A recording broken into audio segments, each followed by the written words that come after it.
Et j'accueille maintenant notre invité d'honneur, Monsieur Jonas Schneider. Merci.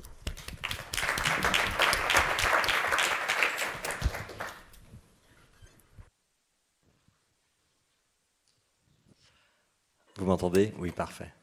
Bonsoir, je vais prendre un micro-main et me balader si la caméra le permet, et puis sinon je resterai stoïquement derrière le pupitre. Peut-être deux mots sur d'où je vous parle. Je vous ai mis quelques logos, c'est pas spécialement pour faire placement de produits, mais c'est pour vous dire que certes je suis journaliste dans 20% de mon temps, et je dirige des entreprises dans 80% de mon temps, notamment Nouprod, qui est la société de production que j'ai co-créée, qui est une société de production à impact. Dans Nouprod, on produit des films qui changent le monde, où on produit des podcasts qui ont un impact visible sur la société, que ce soit sur les thématiques de santé, d'égalité ou de climat et biodiversité.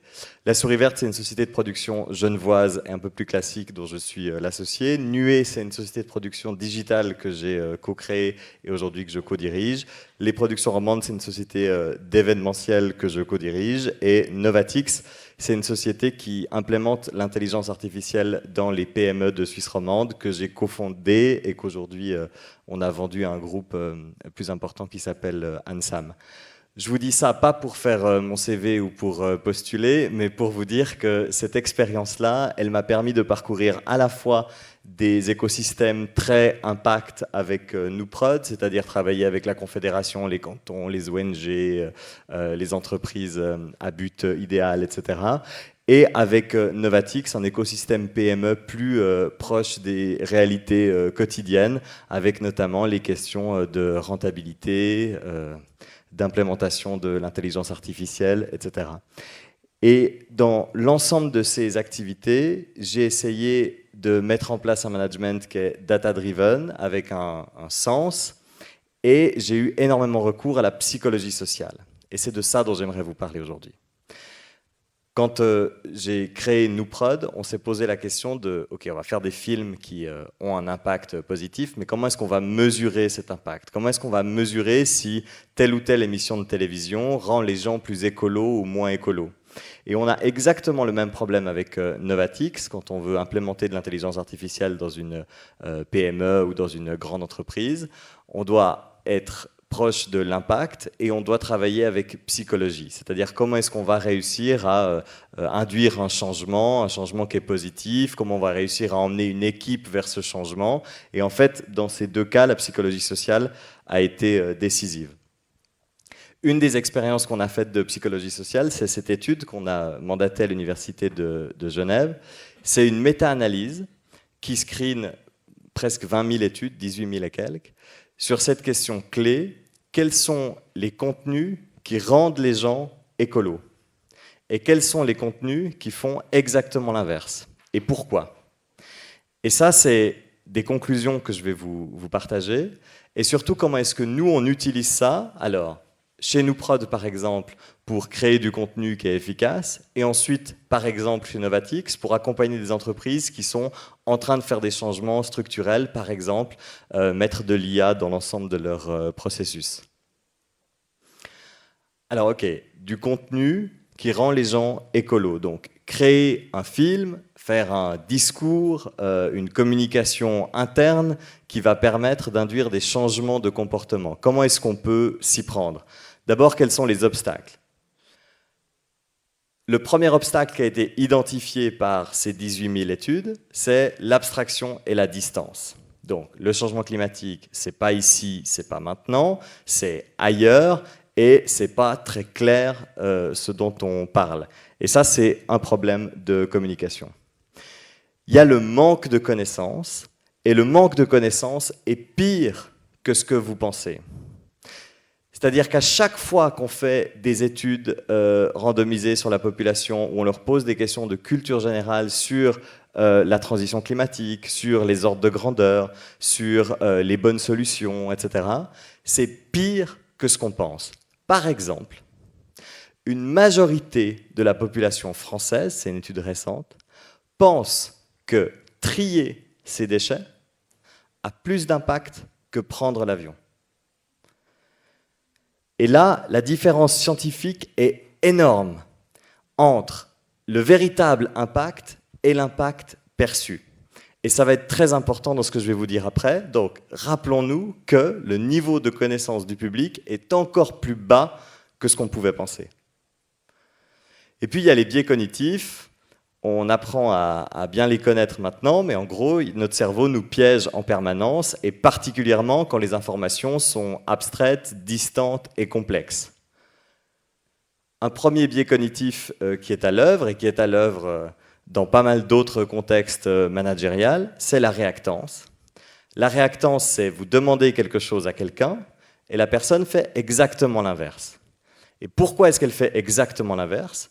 C'est en général parce que vous le demandez de manière trop forte.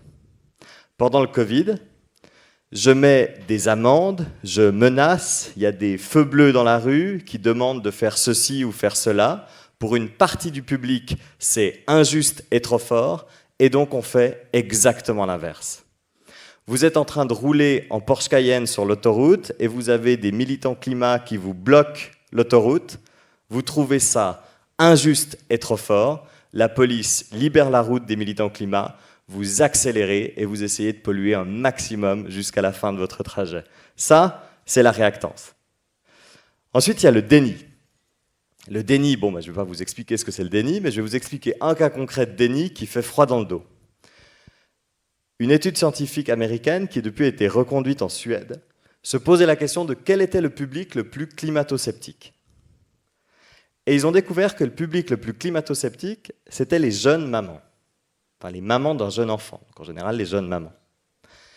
Et les scientifiques psychologues qui ont travaillé là-dessus, avec un biais sexiste, ont commencé par conclure que c'était sûrement parce qu'elles avaient un niveau d'éducation plus faible. Depuis, ça a été démenti. À niveau d'éducation équivalent, on retrouve les mamans d'un jeune enfant comme plus climato-sceptiques. Et plus elles ont d'enfants, plus elles sont climato-sceptiques. Et en fait, aujourd'hui, la science l'explique comme ça, c'est tellement dur d'intégrer que vos actes quotidiens rendent le monde de vos enfants invivable, que vous êtes en train de pourrir la vie de vos enfants dans 10, 15 ou 20 ans, c'est tellement insupportable, surtout formulé comme ça, que votre cerveau trouve un moyen d'évitement, un moyen de gérer ça, et c'est le déni. Et le déni peut prendre plusieurs formes, ça peut être le climato-scepticisme ou ça peut être le climato-optimisme. De toute façon, on va s'en sortir, ça ne sert à rien d'en faire des caisses. Un biais psychologique qui est particulièrement intéressant pour les entreprises qui ont commencé à travailler sur le sujet, c'est la licence morale. La licence morale, c'est l'idée que vous avez fait quelque chose, vous en êtes tellement fier que cela justifie que vous faites n'importe quoi. Ça a été constaté sur les pionniers qui ont installé des panneaux solaires sur leur toit. On s'est rendu compte qu'ils voyageaient plus que la moyenne. Et pourquoi est-ce qu'ils voyagent plus que la moyenne? Alors on peut dire qu'il y a un petit gain d'argent parce que j'ai placé des panneaux solaires et j'ai réussi à gagner un peu d'argent, etc. C'était une des explications des scientifiques. Mais l'autre explication beaucoup plus massive, c'est que vous êtes tellement content des panneaux solaires que vous avez installés sur votre toit que maintenant, vous pouvez bien aller à Barcelone un week-end. Et puis il y a le biais de confirmation. Le biais de confirmation, dans toutes sortes de circonstances, on doit absolument essayer de lutter contre soi-même.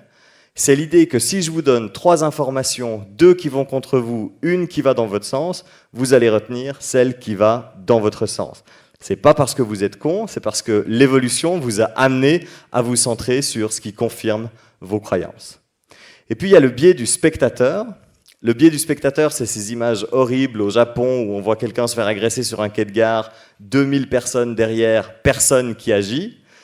Et ça a été théorisé, ça a été démontré que plus on est de spectateurs, moins on est acteur. Plus il y a de gens sur le quai de gare, moins on vient à l'aide de la personne qui se fait agresser. Ça, extrapolé à la cause climatique, nous sommes toutes et tous concernés, nous sommes des milliards à regarder ce qui se passe. Pourquoi est-ce que c'est moi qui dois bouger alors que les Chinois, eux, polluent plus que moi et sont plus nombreux, blablabla, le fameux biais du spectateur. Alors comment faire pour soi-même ne pas se faire piéger? Ça a été théorisé comme ça. 1, augmenter le niveau de connaissance. Ok, plus j'en sais, moins je vais me faire piéger. Concrétiser et rapprocher. Donc on a vu que c'était abstrait et distant, mais qu'est-ce que je vois du réchauffement climatique et du dérèglement climatique proche de moi et concret?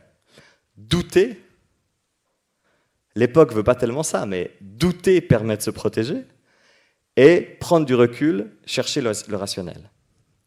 Et en fait, en regardant ça, je me rends compte que c'est exactement le cahier des charges qu'on va demander à une directrice ou un directeur de PME, au-delà du climat. On va demander de prendre du recul, douter, chercher d'abord le rationnel, être ce fameux data-driven, concrétiser et rapprocher, et augmenter le niveau de connaissance. Et c'est aussi ce qu'on va demander à une direction de cascader.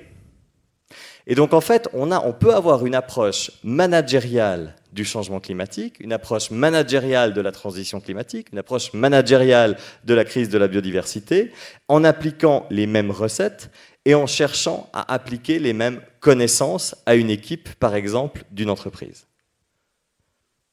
Si on met la science, c'est le cri de colère. si on met la science, Avant de vous player la vidéo, je vais vous dire ce que je vais vous montrer.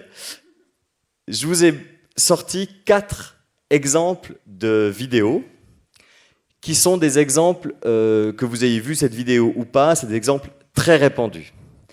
Et ça montre le contexte informationnel dans lequel on est. Et je vous propose qu'on regarde chacune de ces vidéos et qu'on essaye d'analyser qu'est-ce que ça a comme effet sur nous et qu'est-ce que la vidéo cherche à faire.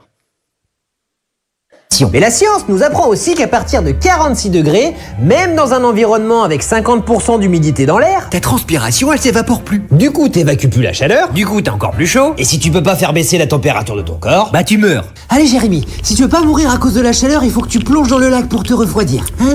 Allez, oui mais l'eau elle est un peu verte, mais c'est parce que c'est l'eau qui servait à refroidir le réacteur de la centrale nucléaire qui a été arraché par l'ouragan. C'est rien, c'est des radiations. Voilà. Non, c'est rien, regarde ton frère, depuis qu'il a des bronchies qui ont poussé, il aime bien les radiations. Un Ludovic. Coco. Mais ne te rassure pas, il y a aussi d'autres conséquences à vivre sous de telles températures. Augmentation des risques cardiovasculaires, problèmes respiratoires, sécheresse, inondations, ouragans, incendies. Pour résumer, l'OMS crie dans le vide qu'entre 2030 et 2050, le réchauffement climatique va provoquer à la louche 250 000 morts supplémentaires par an. Voilà, je ne vous mets pas les 14 minutes de vidéo. Qu'est-ce qui vous frappe, vous, dans cette vidéo ou dans cet extrait vidéo? L'ironie, oui. L'ironie est accompagnée d'une autre volonté. Donc il y a effectivement l'ironie, mais il y a une autre volonté évidente derrière cette vidéo. Oui, on nous prend un peu pour des cons, c'est vrai. Exact. On cherche à nous foutre les boules. Avec effectivement un ton ironique, que je vais vous analyser plus tard parce qu'il est hyper répandu, mais on cherche à nous faire peur. Et il n'y a rien d'autre que la peur. Et ça a été testé. Ça a été testé par la psychologie sociale, par des milliers d'études de ces 18 000 études. Que fait la peur? Eh bien, la peur seule, cette vidéo, elle diminue les chances de changement de comportement pro-environnementaux. Donc ça ne veut pas dire que ça ne vous rend pas plus écolo. Ça veut dire que ça augmente les émissions de CO2 des gens qui le regardent, statistiquement et scientifiquement.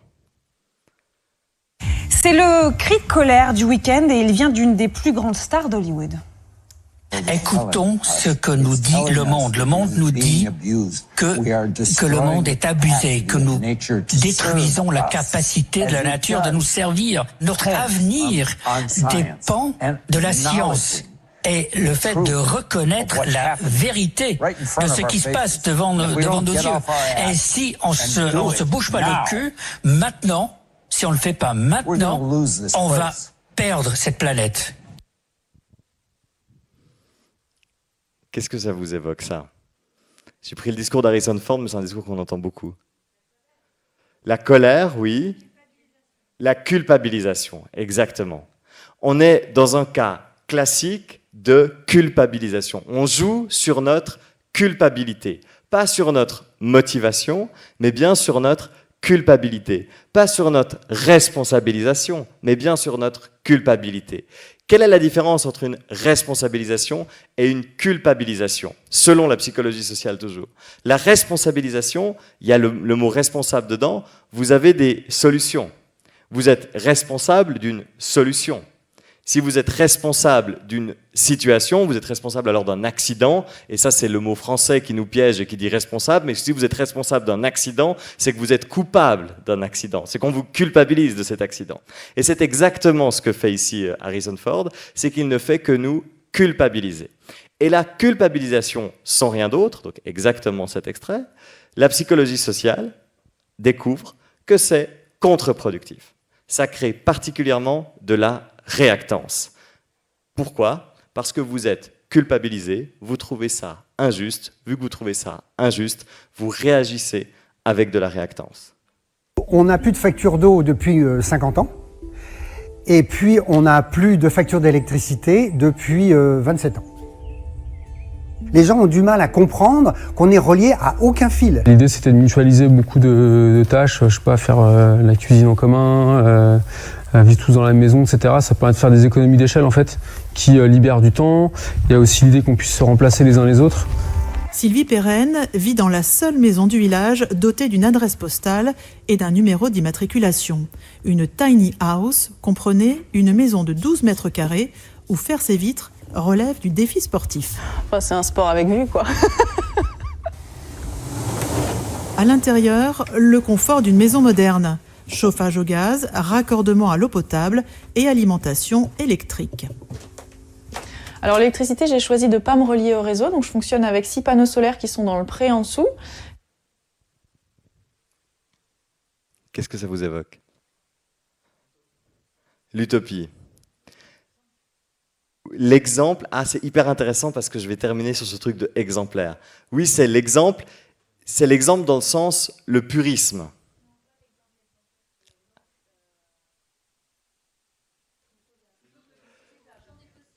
Mais vous trouvez ça possible?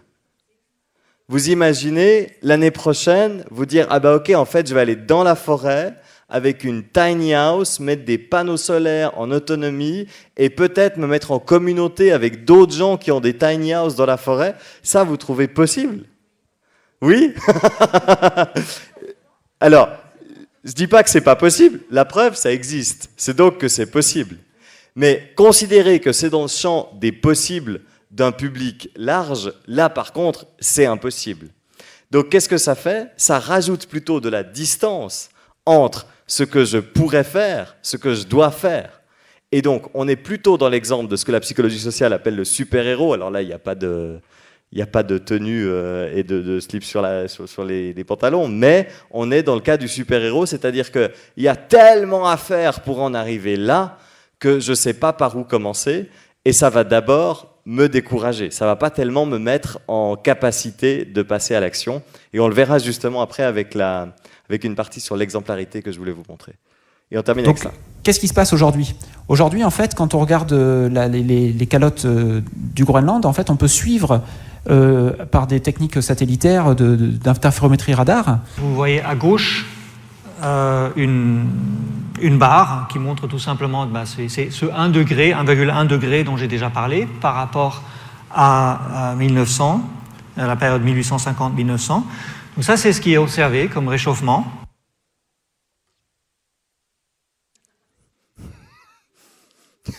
Bon, évidemment, là, j'ai pas besoin ça saute aux yeux. On a un discours, c'est pas pour m'acharner sur ces deux profs qui font sûrement très bien leur métier, mais qui en fait utilisent un verbatim et une présentation tellement technique, tellement pointue. Et ce qui est dramatique, c'est que leur but en publiant ça sur YouTube, c'est de réduire la distance entre le public et la science. Mais ce que dit la psychologie sociale, c'est que ça accentue la distance entre le public et le réchauffement climatique. Ce ne sont pas mes mots, je ne peux pas comprendre, ce n'est pas chez moi, ce n'est pas mes référentiels, ce n'est donc pas ma responsabilité, ma sphère de préoccupation, etc.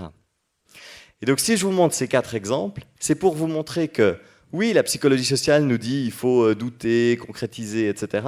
Mais tout ce qui nous entoure, tout le contexte informationnel. Et puis là, je vous montre des médias grand public, mais si je vous montrais de la communication interne des entreprises, ce serait pareil. Si je vous montrais des discours de responsables durabilité des entreprises, ce serait très souvent pareil. Donc tout le contexte informationnel nous pousse à nous renforcer dans notamment nos biais psychologiques. Et donc tout ce contexte ne nous pousse pas à la paralysie. Tout ce contexte nous pousse à l'augmentation de nos émissions de CO2. Donc on est incroyablement géniaux si on arrive dans ce contexte informationnel à ne pas faire progresser nos émissions de CO2, à pas diminuer notre engagement écologique, parce que tout ça nous amène vers ça. Et donc il y a une urgence chez les médias, mais aujourd'hui je ne m'adresse pas aux médias, il y a une urgence au sein des entreprises de changer la manière dont on communique et d'utiliser cette matrice. Donc ça, c'est pas seulement un joli dessin que j'ai fait sur Canva avant de venir, c'est ce qui est validé par la science en screenant 18 000 études. En gros, qu'est-ce qui fonctionne? Donc ce qui fonctionne, c'est pas engager. Si on fait que engager, ça ne fonctionne pas. Que engager, c'est proche de culpabiliser. Si on fait que motiver, à la manière d'un prof de sport qui viendrait ici et qui dit « allez, allez, allez » sans vous montrer aucun exercice, mais « allez, allez, allez, allez », ça ne fonctionne pas. Si on fait que éduquer et informer, ça ne fonctionne pas. Si on fait que responsabiliser, ça ne fonctionne pas. Et ce n'est pas seulement que ça ne fonctionne pas, c'est que dans la majorité de ces cas-là, c'est contre-productif. Par contre, il existe au centre, quand on fait et responsabiliser, et éduquer, informer, et motiver, et engager, il existe là une fenêtre de changement de comportement.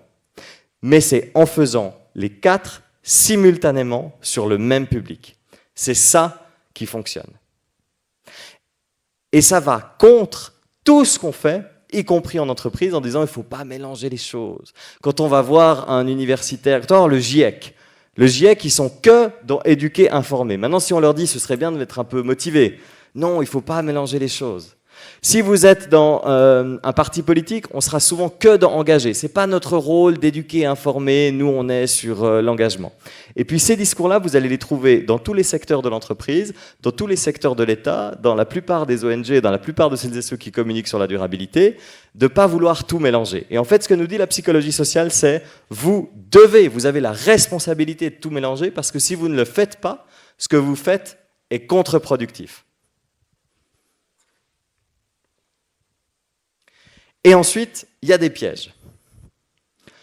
Donc, éduquer, informer, oui, c'est efficace à condition de faire tout ensemble, mais les interventions éducatives sont plus efficaces lorsqu'elles s'appuient sur des comportements à fort impact. C'est-à-dire que si je vous éduque sur l'avion, il y a plus de chances que vous changez de comportement que si je vous éduque sur le recyclage. Ça va contre l'idée des petits gestes, en tout cas dans le champ éduquer, informer. Les ordres de grandeur ne sont pas du tout maîtrisés, je vous l'ai dit avant, je ne le répète pas. Et trop d'informations freinent l'action. Je vous parle pendant 4 heures des conséquences du dérèglement climatique. On va calculer moins de changements de comportement que si je vous en parle pendant 1 heure. Responsabiliser.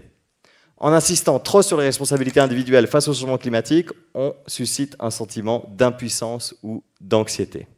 Donc, quand on veut responsabiliser, on doit responsabiliser le collectif. Responsabiliser, on se rappelle que c'est très proche de la culpabilité. Donc jouer sur la culpabilité collective en même temps que faire d'autres choses, oui, ça peut fonctionner, pas la culpabilité individuelle. Motiver. Les gens sont plus motivés par des petits succès concrets à court terme. Bon, ça c'est un peu basique pour des managers, le fameux small step, etc. Des campagnes qui suscitent des émotions positives sont plus efficaces que les émotions négatives. Ça, c'est une question que j'ai entendu se poser 1000 fois dans à peu près tous les cantons de Suisse romande. Mais est-ce qu'on ferait bien de faire une campagne positive ou est-ce qu'on va passer pour des bisous d'ours? Est-ce qu'on ferait mieux de faire une campagne négative ou positive, etc. La psychologie sociale répond à ça. C'est la campagne positive qui permet d'avoir le plus d'impact. Et puis les motivations altruistes sont moins efficaces que les motivations égoïstes. Oui, ça fait toujours mal, mais c'est bien de le rappeler quand même. Sur engager, les messages alarmistes, ils provoquent davantage d'anxiété, l'anxiété provoque du déni. Et l'engagement peut être plus fort quand il y a un sacrifice personnel. Ça, c'est la méthode utilisée par tous les grands arnaqueurs de l'histoire, et on a oublié de bien l'appliquer au changement de comportement écolo. Je vous le décris de manière simple. Si vous êtes un grand carnivore, et pendant 1 mois, vous vous engagez pour le climat à plus manger de viande, ça ne va pas être facile. Ça va être un sacrifice, ressenti comme un sacrifice. Vous avez moins de chances de prendre l'avion dans les 12 mois qui suivent que si vous n'avez pas fait ce sacrifice. C'est la fameuse escalade de l'engagement. Je ne vais pas tout niquer, excusez-moi, en prenant l'avion, alors que j'ai fait cet effort pendant 1 mois de ne pas manger de viande.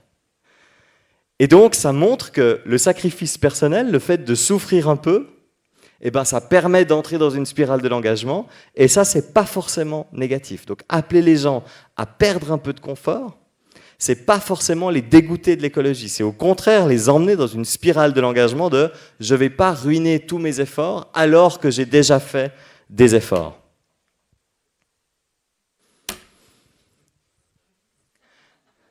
Je voulais vous parler de l'exemplarité, parce que c'est ce qui paralyse. Je vais vous donner 2 exemples. Avant Céline Vara, dans un des projets que j'ai mené chez Nuprod, on a travaillé avec les youtubeurs les plus connus de la francophonie, ceux qui ont des millions d'abonnés. Et ces youtubeurs-là, on arrivait avec beaucoup d'argent, parce qu'on a une fondation très importante qui nous soutenait, et on les motivait avec beaucoup d'argent à faire du contenu en lien avec le climat, en travaillant avec des scientifiques suisses. Et la plupart des youtubeurs nous ont répondu « Je ne souhaite pas parler de climat parce que j'ai peur d'être épinglé sur l'exemplarité ». Nous, on ne leur demandait pas de se présenter comme exemplaires, on leur demandait de passer des informations en lien avec le climat. Et ça suffisait à les tétaniser de se faire épingler parce qu'ils ne sont pas écolos, alors qu'on leur demandait simplement d'informer. Et ça, dans le monde de l'économie, nous, on le voit aussi beaucoup, avec des entreprises qui ont envie de s'engager publiquement sur une thématique en lien avec l'écologie, mais qui ont peur en même temps parce qu'elles ne font pas tout juste. Oui, je suis entreprise, j'ai envie de passer des messages sur l'écologie, mais j'ai encore une flotte de véhicules essence. Et en fait, cette exemplarité, elle nous paralyse. Cette exemplarité, on la voit comme la recherche du pur. Alors, que dit la psychologie sociale sur l'exemplarité et sur le cas Céline Vara? Il y a 2 études qui sont très intéressantes. Et je vois que c'est absolument illisible avec le truc qui superpose, mais c'est pas grave, je vais vous le dire.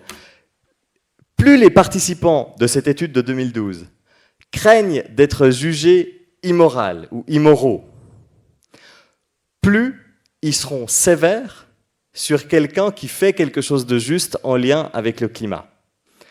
C'est-à-dire que plus vous avez une dissonance, vous êtes mal à l'aise avec le fait qu'il y a une pression pour être écolo, mais que vous prenez l'avion, ou que vous prenez la voiture, ou que vous mangez de la viande, plus vous êtes mal à l'aise avec ça, plus c'est insupportable de voir quelqu'un qui fait des efforts pour le climat et qui est en recherche de cohérence. Et plus vous allez attaquer, déprécier, publiquement ou non, cette personne-là. Et ça a été constaté notamment par ces 2 études qui ont spécifiquement étudié le comportement écolo, donc on est exactement dans le cas de Céline Vara. Et l'étude de 2020, elle va plus loin. Et elle reprend une étude qui date de 1997 qui dit ça. Les modèles positifs qui semblent inatteignables découragent. Découragent, ça veut dire réduisent les chances de changement de comportement pro-environnemental. Donc ça veut dire quoi sur Céline Vara? Ça veut dire que si Céline Vara ne prend jamais l'avion, ne mange pas de viande, ne prend pas la voiture, habite dans un logement chauffé de manière renouvelable, elle est exemplaire puriste, eh bien moi qui ne suis pas puriste, elle me décourage, elle me rend donc moins écolo. Mais si Céline Vara fait un effort mais n'y arrive pas tout à fait, prend l'avion pour aller à Oman, mais décide de ne pas se déplacer en voiture pendant une année, et qu'elle nous communique en transparence qu'elle a pris l'avion pour aller à Oman, mais qu'elle n'a pas pris la voiture pendant une année, et que cela est à peu près équivalent, et qu'elle va essayer de faire d'autres efforts ces prochaines années, là on a un exemple qui est proche de nous, qui est un tout petit peu mieux que nous si on est un grand voyageur en avion, et là par contre, les modèles positifs inspirent si leur accomplissement semble atteignable, et donc là, elle passe à l'action. Donc Céline Vara qui prend l'avion, ça rend davantage écolo que Céline Vara qui ne prend pas l'avion. Le problème, c'est que l'exemplarité à la manière Céline Vara, pour que ce soit efficace, il faut que ce soit fait avec transparence. Et ça nous amène à une conclusion. Alors pardon, j'avais pas vu que j'avais ça avant, mais c'est très bien. Ça nous amène à une conclusion qui est en fait l'exemplarité, c'est davantage la transparence, c'est ça qui est efficace. Donc essayer de bien faire et le communiquer et montrer aussi ses propres incohérences, que essayer d'être une image totalement pure, parce que essayer d'être une image totalement pure, c'est contre-productif. Donc mon analyse de Céline Vara, prendre un peu d'eau.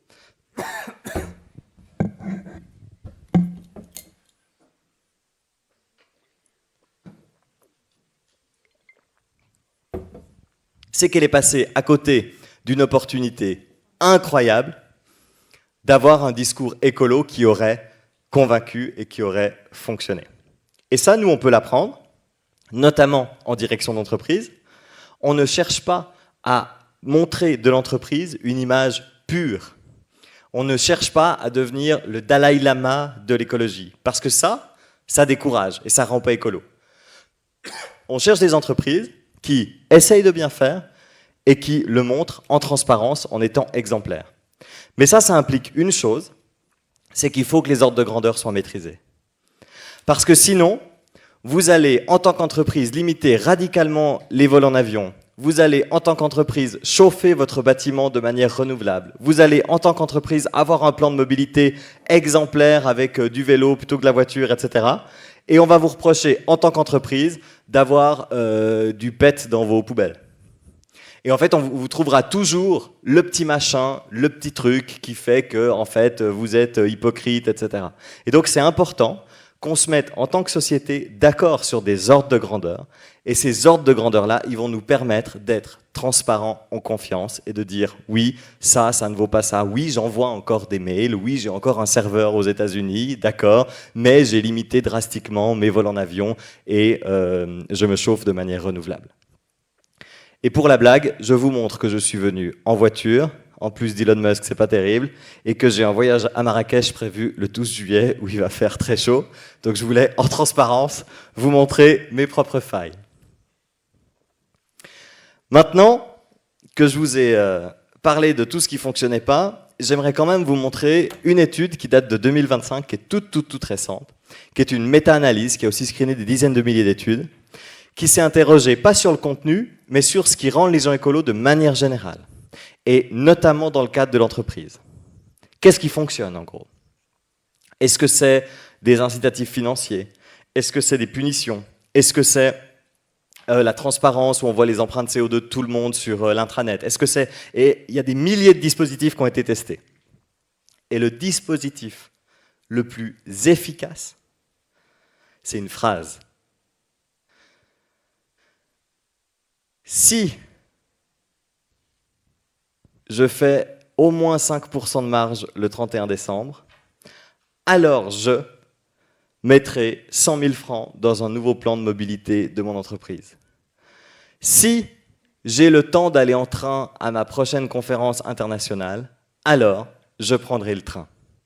Et en fait, cette phrase-là, ce que la recherche en psychologie sociale a découvert, et c'est récent puisque c'est en 2025 qu'on a comparé toutes ces études et qu'on s'est rendu compte de ça, c'est que cet engagement-là qu'on se donne à soi-même, et si possible qu'on communique, quand on le communique 2 fois plus de passage à l'action que quand on ne le communique pas, et bien ça fonctionne. Pourquoi? Parce qu'en fait, c'est dans un moment rationnel où je décide de cette phrase-là, et ça crée un réflexe. Et ce réflexe-là, il nous protège de ces fameux biais psychologiques dont on a parlé. C'est-à-dire que je prends cet engagement, et il y a un si avec un déclencheur clair que je saurai reconnaître, et lorsqu'il y aura ce déclencheur, alors je passerai à l'action. Et en fait, c'est une manière de penser la transition, c'est une manière de penser les changements de comportement qui induit le plus de réussite. Et donc je vais terminer là-dessus, et je vous invite peut-être à prendre 1 minute, et à faire vous aussi un si, alors je. Et après, on passe aux questions. Moi, j'aimerais bien qu'1 minute, vous posez cette question de qu'est-ce que moi je mettrais là, quel déclencheur, pour quel changement de comportement.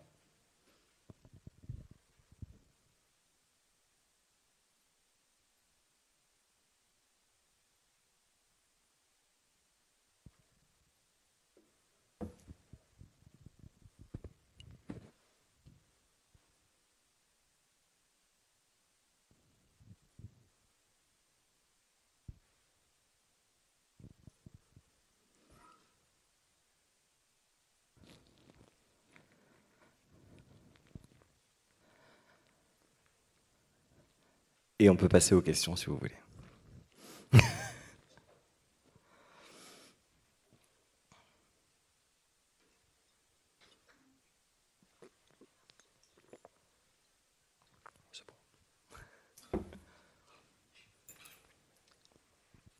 Ou des remarques d'ailleurs. Hein.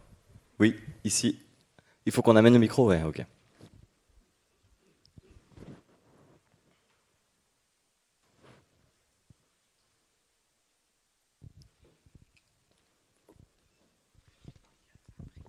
Merci. Super discours, merci beaucoup. Très inspirant. Donc, est-ce que vous avez des idées pour les entreprises qui incitent à changer le comportement de leurs clients, disons des consommateurs, pour basculer vers des solutions, des produits plus éco-responsables? Donc, on va dire, on a déjà cette gamme, on a fait le homework, c'est pas du greenwashing, on a vraiment un produit qui est plus durable. Donc maintenant, comment je change le comportement d'une partie au moins de mes clients? Bon, on ne va pas réfléchir ensemble à la campagne précise, mais la fleur que je vous ai montrée, motiver, engager, responsabiliser, éduquer, informer, ça s'utilise aussi dans la publicité. La publicité, c'est la recherche d'un changement de comportement. Donc, c'est ça qu'il faut utiliser. Donc, dans votre cas, il faudra très certainement éduquer sur les ordres de grandeur. Donc, il va falloir qu'on comprenne, j'ai aucune idée de ce qu'est votre produit, mais très certainement, vu que les ordres de grandeur, c'est un des blocages principaux, très certainement que dans votre secteur non plus, les gens n'ont aucune idée de ce qui pollue vraiment, ce qui pose vraiment problème, ce qui pollue vraiment les eaux, voilà. Donc il va falloir éduquer là-dessus. Il va falloir ensuite motiver, donc là c'est le rôle assez classique de la publicité, donner envie, etc. Il va falloir responsabiliser, donc indiquer que c'est quelque chose d'efficace et que c'est notre responsabilité collective d'y arriver. Et avec ce dispositif-là, scientifiquement, vous allez réussir à induire le changement de comportement qui est d'acheter votre produit. Voilà. Après, il ne va pas falloir vous présenter en exemplaire puriste parce que vous allez forcément faire faux et forcément être critiqué pour ça, ou forcément, même si vous êtes un exemplaire puriste, il vaudrait mieux ne pas laisser penser que vous êtes un exemplaire puriste parce que vous allez créer pas mal de désaffection de la part du public parce que c'est une agression d'être un exemplaire puriste. Et donc, il vaut mieux que vous montriez aussi les failles de votre produit.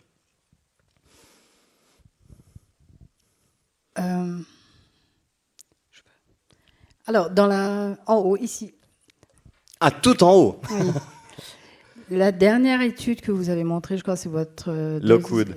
Le Sustainable Production and Consumption. Depuis 20 ans, 30 ans, on parle en fait du Sustainable Consumption and Production, SCP. Ici, on parle en inverse. Mm-hmm. Quand on parlait du SCP, on disait en fait que en changeant le mode de consommation, on arriverait à changer le mode de production. Comme on dit, 30 ans down the line, ça s'est avéré en fait pas forcément une solution qui marche. En réalité, la question du développement durable repose sur un principe éthique. Toutes les solutions qui ont été amenées, en réalité, n'ont pas de principe éthique à la base. Le développement durable a servi au profit et pas à la prosperity. Ce sont ces principes à laquelle on doit vraiment s'interroger aujourd'hui si on veut vraiment faire de éthiquement durable. Voilà, ça c'est ce que j'aimerais vous amener à réfléchir et à poser la question au lieu peut-être de montrer des stratégies qui, dans la réalité, effectivement, ont des effets psychologiques. Ça, c'est indéniable. Mais le cœur du problème doit être fait ailleurs et en amont. Et comme on dit, si le monsieur qui dit qu'on doit se protéger contre le réchauffement climatique est lui-même effectivement en train d'apporter des solutions qui ne marchent pas et ne se comportent pas lui-même en exemple, ce que vous prouvez effectivement, personne n'y croit. C'est ça aujourd'hui le problème. C'est pour ça qu'il faut remettre l'éthique au cœur du développement durable. Merci. Oui, ce que j'aimerais ajouter à ça, c'est effectivement l'idée que le marché va réguler parce que les consommateurs vont demander, etc. Et ce qu'on voit aujourd'hui, c'est que les consommateurs sont aveugles et aveuglés. Si on mélange tous les ordres de grandeur, si on a l'impression qu'en termes éthiques, tout se vaut, parce que tout le monde est un peu sale et tout le monde est un peu propre, si on a cette impression-là aujourd'hui en tant que consommateur, c'est parce qu'elle a été une stratégie qui a été déployée, extrêmement bien déployée, pour nous dire qu'en fait, au final, tout se vaut. Oui, mais regardez, dans une thématique sur laquelle j'ai beaucoup travaillé et enquêté, les lobbies pétroliers attaquent la mobilité électrique en disant oui, mais vous savez, dans la mobilité électrique, il y a des terres rares, les terres rares, c'est problématique, etc. Et donc, on va toujours essayer de nous montrer dans chaque nouvelle solution éthique, on va toujours essayer de nous montrer en quoi c'est pas éthique, c'est problématique, etc. Et donner l'impression qu'au final tout se vaut. Et on est dans une société où les gens ont toujours l'impression que ouais mais bon de toute façon il n'y a pas de solution parfaite, oui mais toujours il y a un problème, oui mais en fait tout se vaut, oui mais regarde lui qui se présente comme très éthique, il est en fait sûrement très sale. Et en fait si on flotte dans ce mouvement-là qui nous incapacite violemment, c'est pas un hasard, ça a été effectivement une stratégie déployée par bon nombre de lobbies.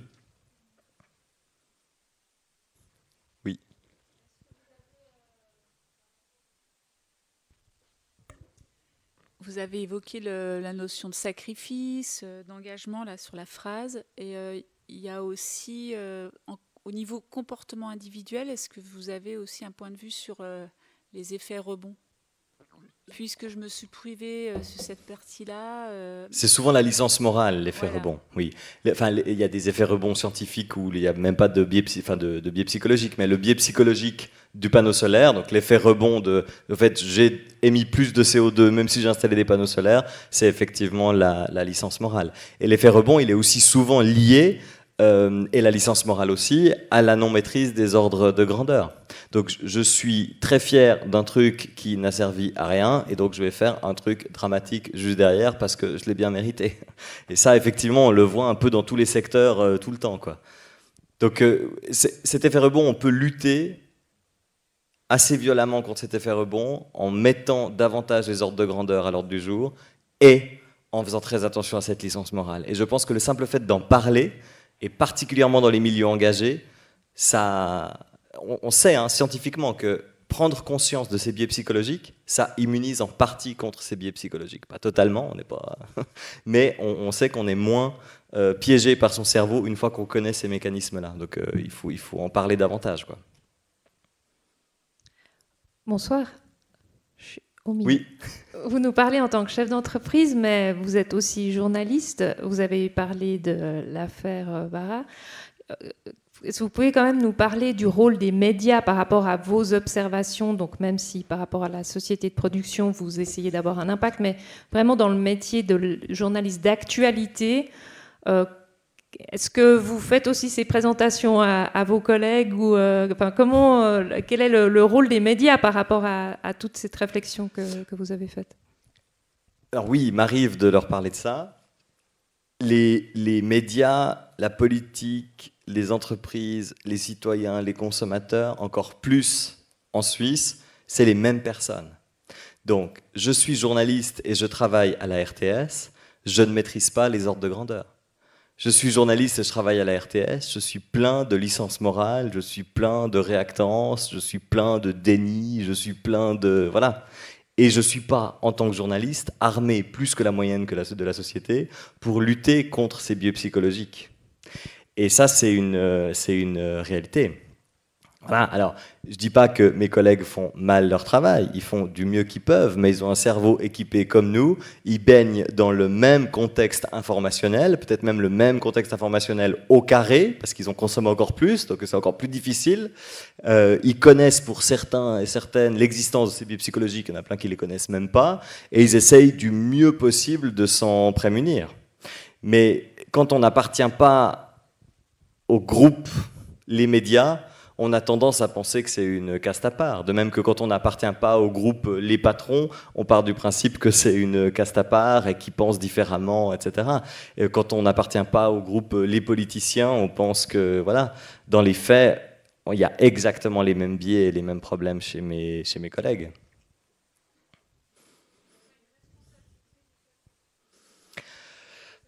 Oui, alors on pourrait, c'est presque une blague ce que je vais vous dire, mais on pourrait accentuer encore plus sur la responsabilité des médias. Et dans ce cas-là, dans la fleur que je vous présentais avant, faire tout faux, parce qu'on sait que plus on va culpabiliser les médias, plus on va forcer les biais psychologiques sur les gens qui travaillent dans les médias. Et on est dans un monde où effectivement les scientifiques, j'ai assisté récemment pas mal à des séances entre scientifiques et journalistes, où on parle justement de ces thématiques-là. Et les scientifiques ont tendance à beaucoup culpabiliser les médias. Et on sait ce que ça a comme effet psychologique de faire que culpabiliser les médias. Donc non, je dirais pas qu'il y a une... Oui, il existe évidemment une responsabilité des médias, mais il existe une responsabilité de l'ensemble de la société. Et les médias, il faut effectivement les éduquer, les responsabiliser, les engager et les motiver. Et il faut qu'on fasse toutes ces choses en même temps, quoi.